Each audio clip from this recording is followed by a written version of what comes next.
ನಮಗಿದು ಯಲಹಂಕ ಕ್ಷೇತ್ರದ ಮಟ್ಟಿಗೆ ಹೇಳೋದು ಅಂತ ಹೇಳಿದ್ರೆ ನಮ್ಮೆಲ್ಲರ ಒಂದು ಪುಣ್ಯ. ಇಂಥ ಒಬ್ಬ ಶಾಸಕರನ್ನ ನಾವು ಪಡೆದಿರ್ತಕ್ಕಂಥದ್ದು. ಯಾಕೆ ಅಂತ ಹೇಳಿದ್ರೆ 365 ದಿನದಲ್ಲಿ ಕನಿಷ್ಠ ಒಂದು 150 ದಿನ ಈ ತರ ಪೂಜೆ ಕಾಮಗಾರಿಗಳಲ್ಲಿ ನಿರತರಾಗಿರ್ತಾರೆ. ಎಲ್ಲೇ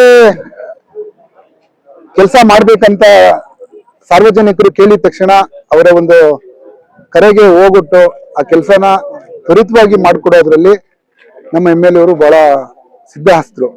ಅವ್ರಿಗೆ ಸರ್ಕಾರ ಯಾವುದೇ ಇರಲಿ, ಸಮಸ್ಯೆಗಳು ಏನೇ ಇರಲಿ, ಹೇಗಾದ್ರೂ ಮಾಡಿ ಕ್ಷೇತ್ರದ ಜನತೆಗೆ ಬೇಕಾದಂತ ಫಂಡ್ ಅನ್ನು ತಗೊಂಡ್ಬಂದು ಇವತ್ತು ಕೂಡ 6 ಕೋಟಿ ರೂಪಾಯಿ ಫಂಡ್ ಅನ್ನ ತಗೊಬಂದು ನಗರಸಭೆ ನಿಧಿ ಇರ್ಬೋದು, ಶಾಸಕರ ನಿಧಿ ಇರ್ಬೋದು, ಇತರ ನಿಧಿಗಳಿಂದ ಪೂಜೆಗಳನ್ನ ನೆರವೇರಿಸಿದ್ದಾರೆ.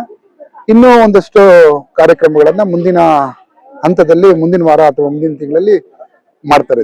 ಸರ್, ಅಂಚೆಪಾಳ್ಯದಲ್ಲಿ ಮೋರಿ ಒಂದು ಬಹು ದೊಡ್ಡ ಬೇಡಿಕೆ ಆಗಿತ್ತು. ಆ ಒಂದು ಬೇಡಿಕೆನ ನೆರವೇರಿಸಿದ್ದಾರೆ. ಸಾಕಷ್ಟು ಪ್ರಶಂಸೆ ಅಂದ್ರೆ ಒಳ್ಳೆ ರೀತಿಯಲ್ಲಿ ವ್ಯಕ್ತಪಡಿಸ್ತಾ ಇದ್ದಾರೆ ಅಲ್ಲಿನ ಜನತೆ.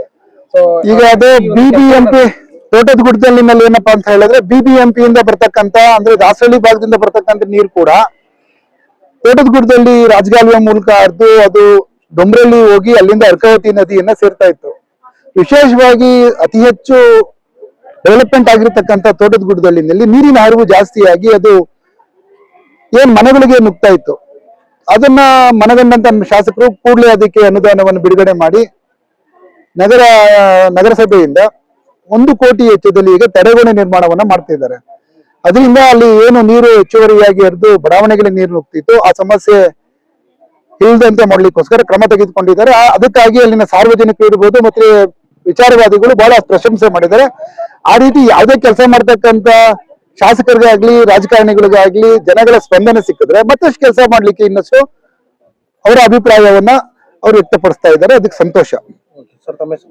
ನಾನು ರಾಮಮೂರ್ತಿ ಅಂತ ಹೇಳಿ ಗ್ರಾಮಾಂತರ ಮಂಡಲದ BJP ಮಂಡಲ ಅಧ್ಯಕ್ಷರು.